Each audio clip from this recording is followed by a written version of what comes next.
Welcome to the weekend edition. I'm Dr. Kingori. Now, it's been a juicy week, so juicy that I'll get right into it. The Nairobi County plans to take 300 border guys, hawkers na matatu operators on a benchmarking trip to Rwanda to learn some good manners. Let me rephrase that.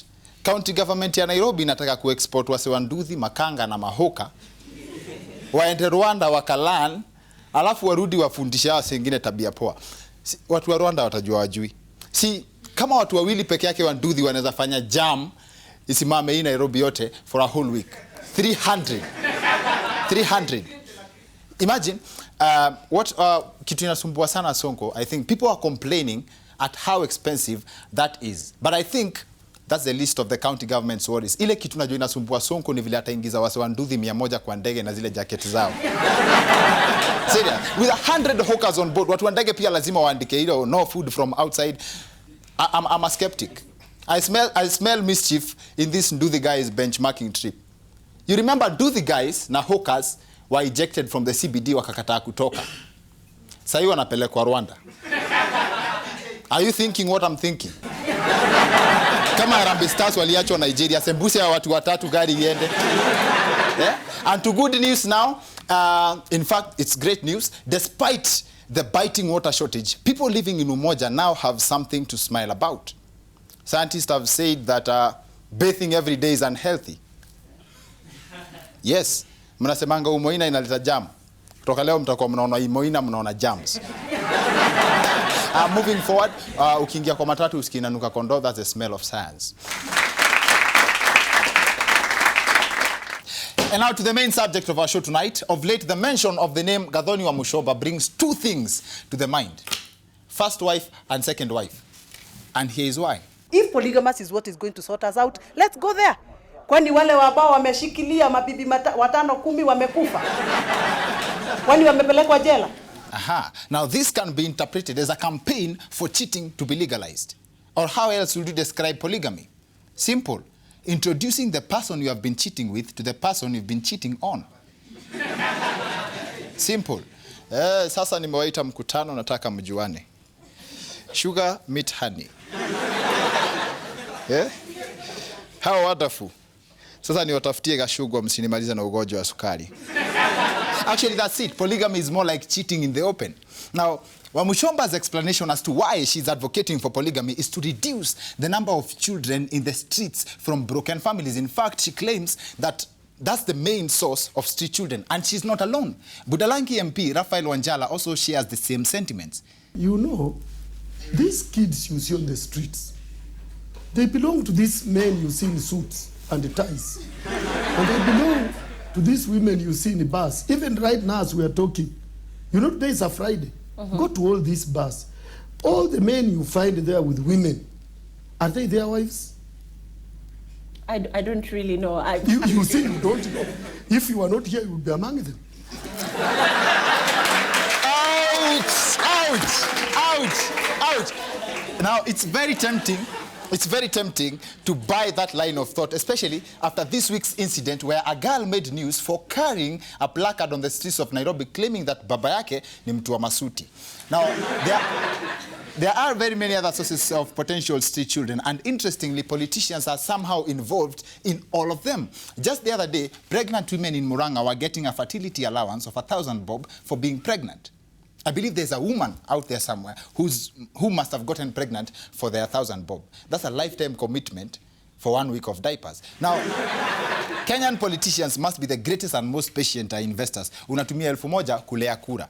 And my understanding of Wamuchomba's statement is that she's not speaking for the men, but for the children and the families abandoned due to the circumstances created by strong societal beliefs. You could say that this is like an acknowledgement that men cannot stop cheating, so they be allowed to cheat responsibly. And that has to be the Kenyan way of doing things. For the longest time, we solve our problems by accepting and adapting. Knowing how rampant corruption is, for example, in this country, there are Kenyans who believe that we can solve it by legalizing it. And I didn't make that up, it's on record. Kufunguliwa ofisi each and every route. Conductor ama driver asubuhi anaenda analipa. Anapatiwa risiti. Iwe legalized. Akisimamishwa ni polisi anatoa risiti, alihongana. Now, the same applies kwa watu wanajenga vibanda kwa barabara, alafu zikikuja kubomolewa, ati tumekuwa hapa miaka mingi, serikali tulipe ama tukue wezi. That's the most arrogant threat I've ever had. Ati ndugu si unisaidie kama 50 nikule githeri. Unajua afadhali nikuombe kuliko nikutegee pale kwa flyover. Nikupige tarimbo ya collarbone. Uanze mara Kenyatta, mara umetolewa spinal cord na sio hiyo iko na shida. Sasa tuchage 10 million. Kwa 10 million sinitolea 50 ya githeri nikule hapa moja. That's the exact same reasoning being used to defend polygamy. I'm not saying that polygamy is bad, but the context here is very wrong. The subject of polygamy is very controversial. When the marriage bill was introduced in Parliament, female MPs stormed out of the House in anger. Male MPs took advantage of their numbers and passed the bill. If this conversation was the other way around, as in women campaigning to get married to more than one husband, it would never have seen the light of the day. Men are extremely jealous. Take the example ya hizi manugu. Sisi kama wasee wenye boma hawezi tukaenda kazi ili tuone kitu ya kusaidia hawa watoto.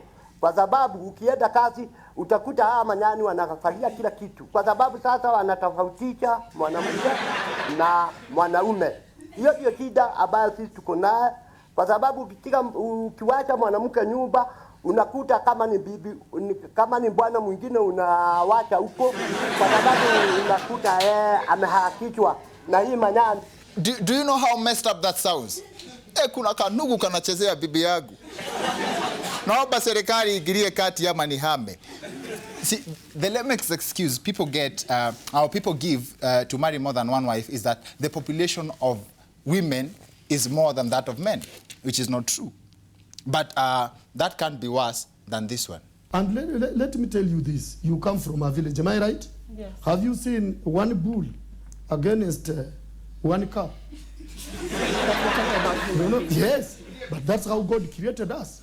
The way he created human beings, he also created animals. Unajua kuna kitu mbaya kama kufanya kitu juu umeona ng'ombe ikifanya.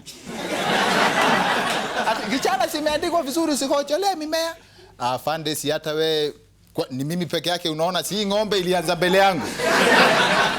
See, I have nothing against polygamy. And I agree that the likes of Honorable Gathoni wa Mushomba have a point, but have a reason to be polygamous, not an excuse. We extend this conversation to the second part of the show with our guest tonight, the Chairman of Maendeleo ya Wanaume, Mr. Nderitu Njoka, to help us break this down even further.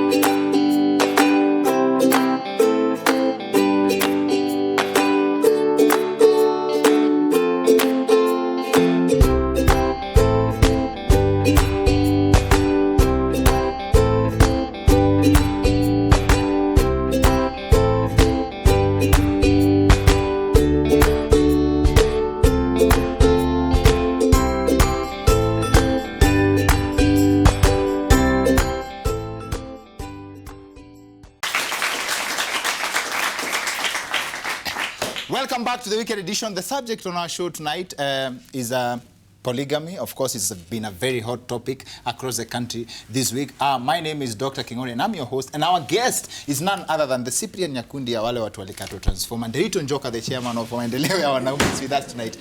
Karibu. Thank you. Uko salama? Niko safi. Karibu sana kwa show yetu. Yeah, thank you. Thank you. Thank you, sir. I think the first curious question naweza uliza ni, do people appreciate ile effort tunafanyanga? Kabisa. Kwenda kutetea mtu ana kitu na wewe uko na yako. You know, what you're talking about is male genital mutilation. Hiyo mambo ya transformer. Na si kitu ya mzaha ama si kitu ya kucheka. Sababu kuna wale hawana. Na hiyo ni kitu ya huzuni. Are you advocating for mtu akikata transformer? Of course I advocate for myself even, because kama yule mwingine amekatwa si hata yangu itakatwa. Yours was threatened? No, it was not never been threatened. Yes. It has never been threatened, but I also talk about my own rights. When someone else is going through abuse, then the next person will be you or me. Kukatwa by association. Kukatwa ama pia kuchapa. Hey. Okay. So, and what motivated you, just a quick one before you get to a subject, what motivated you to kutetea watu? I think it is a God-given gift. So when I saw what is happening among our boys and among men, I thought about coming up with something, with raising a voice, yes, to address this kind of violence. Is it hard to get people to come out? Because if you talk about people suffering in silence, do you know how hard it is kuficha transformer iko? Let me say, gender violence, emotional abuse, for example, and you have not been physically abused. Maybe you have been denied conjugal rights. That is violence. I'm telling you, you cannot even be able to work. Yeah, when you have been denied your conjugal rights for a year, it's not a year. It is not a year. It is not a year. And that is your right. That is a right that you need to have. To do a birthday for the conjugal right, 1 year. It is a right you need to have it every day if possible. But how comes now? How comes a woman you have married to, and you have even paid dowry, and she refuses to make love with you for a year, and even takes a separate bed in another room, goes and sleep with the children, and while you sleep alone in the car. Even you're not allowed to go in your own house. Aren't those signals that you're supposed to get a second wife? Of course, that is very true. If that is the hell that you're going through, the right thing is to get another wife immediately. Immediately.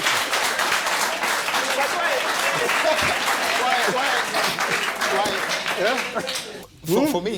For me, the question that rings in. Why do you take it like a joke when I say 1 year being denied conjugal rights? No, I can do 2 years, 4 years, 5 years. Then that's not normal. That is not normal. Then the woman that you have is dead.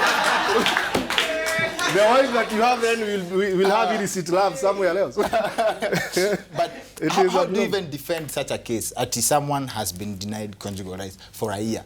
Like, how do you defend someone for that? No, we have special counselors, who talk to them and explain to them the need for one to be soft when it comes even to matters of love affair. Kubali haraka. And of course, yeah. And I'm telling you, something that has brought these two people together. One important thing is that issue of conjugal right. That is something very special that brings together a family. I am telling you, if there is no that thing, that family will break.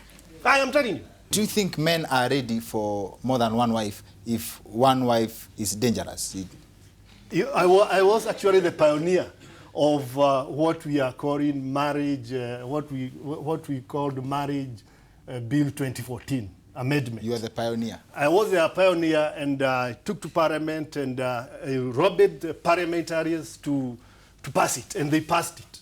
So I don't think polygamy is something to talk about now. It is normal, and that is why I talked about polygamy openly, and I said men are not even ready for polygamy. They are polygamists.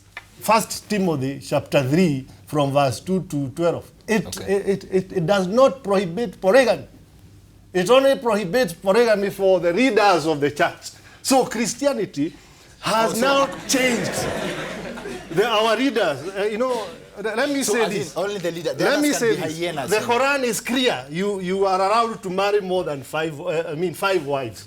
That is the Quran. Okay. Christians, I think the center stage for Christianity is pretense and hypocrisy. And the conversation, I hold the opinion that I don't support the advocating for polygamy because it's a contributing factor to street children. I'm thinking, instead of doing that, why don't people drum up support and encourage men to be more responsible even without getting married or formal arrangements? That's a good point. That's a good point. But you need to know this. One is not forced to get 3, 4, 5 wives. Yes. It is not a luxurious affair to be a polygamist. Yes. You have a burden, and you have laws, you have even duties that you must pay. You know, you must take care of that woman. You must take care of the other woman. If there are 10, you must take care of them.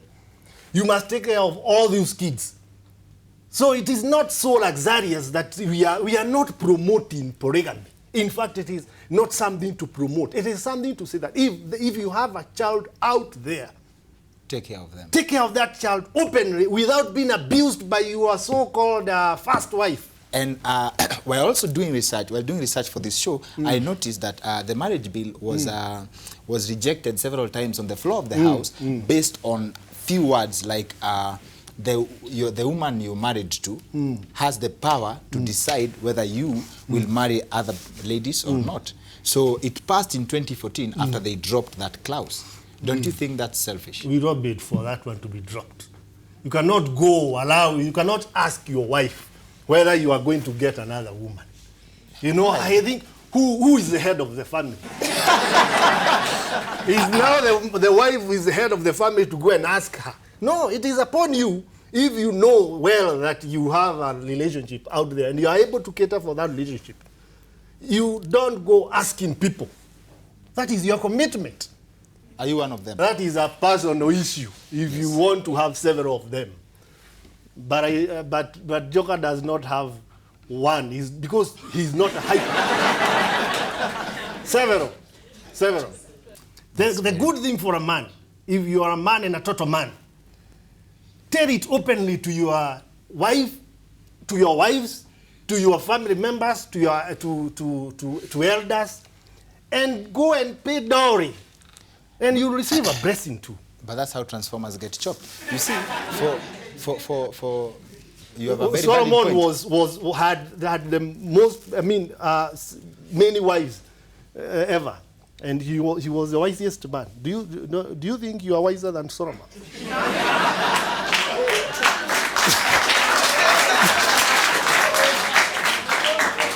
But what we learned in school, maybe I'm coming from what I learned in school, it was father, mother, and children. It is because we are in another century. Go back to the last century and you see all our forefathers were polygamists. We have been born out of polygamous marriages and relationships.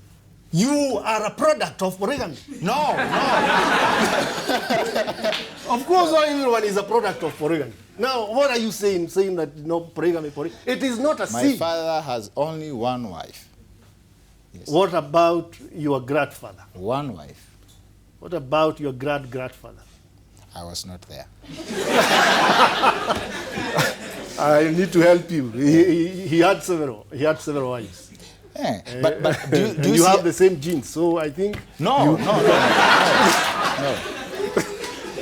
But maybe you have several wives. You are one of the people that are saying preaching one wife gospel. No, please withdraw that statement. But in the house, but in your personal life, you have several. No. I have only one wife.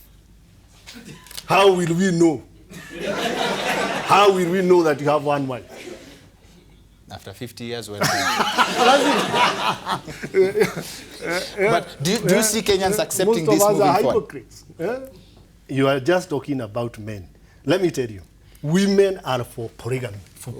Are for polygamy because they have been denied the right to be with that man by that woman who is calling herself the first wife. If women are for polygamy, why did you lobby for Parliament to drop that clause that states that you have to ask for your wife for permission for something that she loves, something that... Of course, we are Africans and we cannot go asking our women what to do. It's about Africanness, not about whether they want it or not. That is retrogressive. You know, when it's about a love affair with someone else, you cannot... Will she say yes, if I may ask? But you assume that she I don't think polygamy. she will say yes. I don't think so. So it's like being given a right and being denied at the same time. One word to the scared polygamists watching us from home, from the comfort of their seats on this camera. Encourage them. Give them a word of encouragement. Encourage them to come out. Okay, one thing I'd like to tell you, man, is that the rights of a child are paramount. The rights of a parent are also paramount. Exercise your duty as a parent. If you have a child out there, feel free. The law is clear. Don't be tied up by your first or second wife. Take care of your children openly, and you receive a blessing from God. And it is also good for you to not to hide about your wives, the wives that you have. Talk about them. No one will ask you. In fact, I'm with you, and the Lord is with you. And no one will abuse you. And if there is any abuse, I'll be there for you. We'll help each other.